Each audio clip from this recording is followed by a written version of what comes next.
If I wasn't going to do it before, something happened a couple months ago. What happened? I don't want to talk about it. And they use those big lips to do two things. One is to cover racism up, and the other is to lie for them. Black people, anybody other than straight white dudes for Donald Trump are just photo op. The White House coming out and making a statement saying that the gold card that Nicki Minaj received was a memento and not a visa in any way. No citizenship status in any way. Whole room just laughed at her, and she thinks they're laughing with her after Trump made a financial jab at her and her financial situation currently. D.L. Hughley just threw a major warning at Nicki Minaj, telling her to watch her back because he says the very thing she's running with could be the thing that takes her down. And girl, look at what's unfolding now. A Politico report just dropped showing that thousands of bots were propping up Nicki's MAGA posts.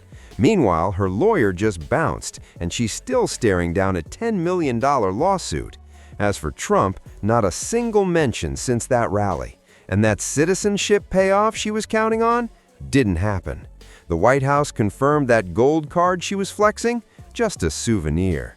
She really thought she was scoring something special for bootlicking, but in reality, all she got was fake online hype, real legal headaches, and reputation damage money can't fix.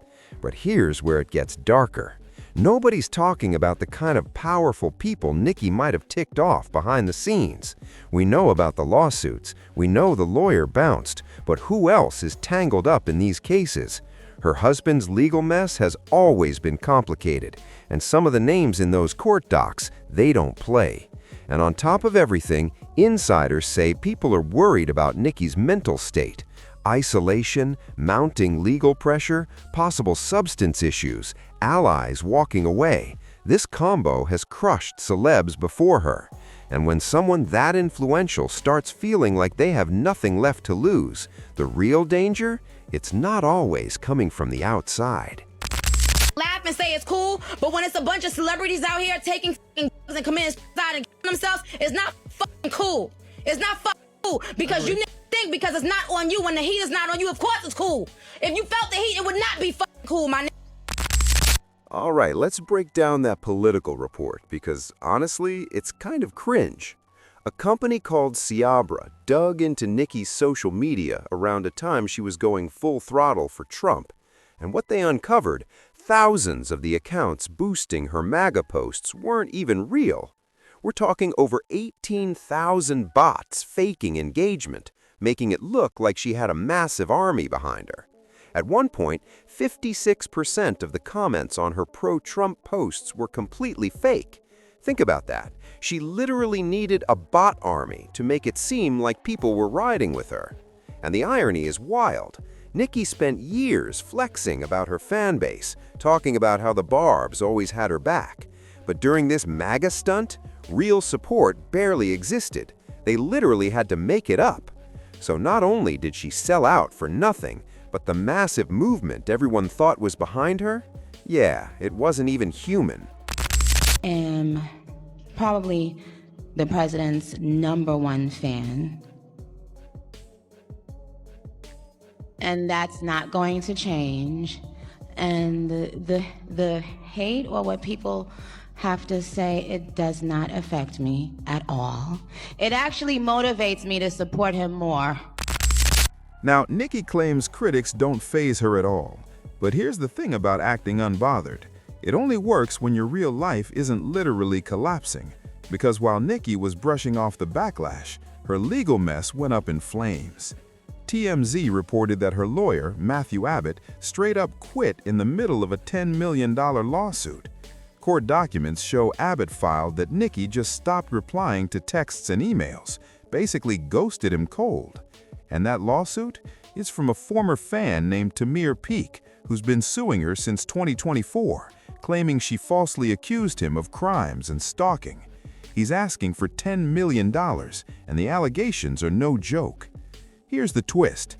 Matthew Abbott isn't just her lawyer. He's connected to her management team, the same people running her career. So when he says he can't reach her, it's her own team left hanging. And you gotta wonder, did Nikki really think she didn't need them? Did she think rolling with Trump and MAGA made her untouchable? Reality check. Trump hasn't mentioned her once since that MAGA rally back in January. The MAGA crowd moved on to the next token influencer. Meanwhile, Nikki is still stuck with a $10 million lawsuit. No lawyer, no career, and no citizenship. D.L. Hughley wasn't lying. MAGA used Nikki to slap blackface on the movement, and the second she stopped being useful, they tossed her aside for the next celeb. And here's where DL went even harder. While Nikki's legal drama was heating up, she decided to go after Gavin Newsom. So Newsom was in Atlanta chatting with Mayor Andre Dickens about his new book, and he opened up about growing up with dyslexia, school struggles, and scoring a 960 on the SAT. You know, I'm not trying to impress you. I'm just trying to impress upon you. I'm like you. I'm no better than you. You know, I'm a 960 SAT guy. And, you know, and I'm not trying to offend anyone, you know, trying to act all there if you got 940. But literally a 960 SAT guy. I cannot, you've never seen me read a speech because I cannot read a speech. Maybe the wrong business to be in. And conservatives immediately clipped it and ran with it, claiming he was basically saying black people are bad at reading. Then Nicki Minaj jumped on the hype, posting, his way of bonding with black people was telling them how dumb he is and that he can't read. This proves my first read on him was right. He's been handed so much and put in positions he never earned or deserved. But here's the wildest part of this footage that will haunt him forever. He's literally slowing down his speech and talking in this weird, sporadic cadence. He's not just implying they might be slow, he's literally enunciating like they're kids so they can follow along. That means he actually believes it. He didn't mess up, he genuinely thinks it. Do you love it? Do you just love it, black people? But D.L. Hughley wasn't having it. He immediately clocked Nicki, pointing out Newsom wasn't even speaking to a black audience, and he dragged her for hopping on him for something twisted to make him seem racist. Meanwhile, when Trump posted that 8th photo of the Obamas, crickets. And his SAT scores, and there was a conservative or a MAGA influence, I guess, and tried to intimate that he was denigrating black people. That he's like, I'm just like you. And what I find particularly ironic is some of the MAGA influencers, the black influencers, who didn't see racism with him using a meme that depicted the president and the former first lady as apes. They didn't see racism there. And D.L. Hughley called it out exactly for what it is, a pattern. He said this is classic black MAGA behavior. They'll shout about racism when it suits them, when it fits the story they want to tell, when it's useful to attack political opponents, but the second the racism comes from the very people whose boots they're kissing, suddenly it's invisible to them. Those black MAGA influencers do not see racism when it exists, but have no problem not seeing it. Like, they don't see it when it's actually there, but they have no problem pretending to see it when it ain't. And they use those big lips to do two things. One is to cover racism up, and the other is to lie for them. Black people, anybody other than straight white dudes for Donald Trump are just photo ops. And that's the thing about selling out. You don't just lose credibility, you lose the right to call out anything ever again. Because the second you speak on injustice, someone's going to dig up receipts showing you stayed quiet while your own team was doing the same thing. So let's take a step back and look at the full picture. Nicki aligned with MAGA, thinking she was leveling up.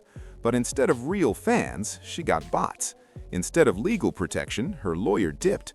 Instead of citizenship, she got a souvenir gold card. And Trump, radio silence while her career went up in flames. That $10 million lawsuit isn't disappearing just because she ignored her lawyer.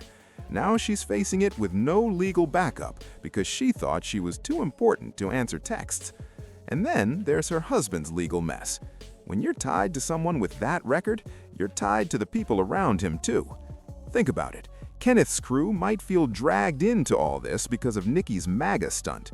Not everyone's happy about their business being aired out just because Nicki wanted to play politics.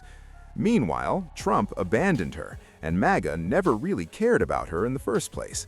Now she's left with zero political support, no real fans in the real world, no lawyer, and a husband with a shady past living off her name. Mentally, she's sitting alone, watching everything she built crumble while pretending she's unbothered. But let me know, do you think Nicki has any shot at bouncing back, or is this really the beginning of the end?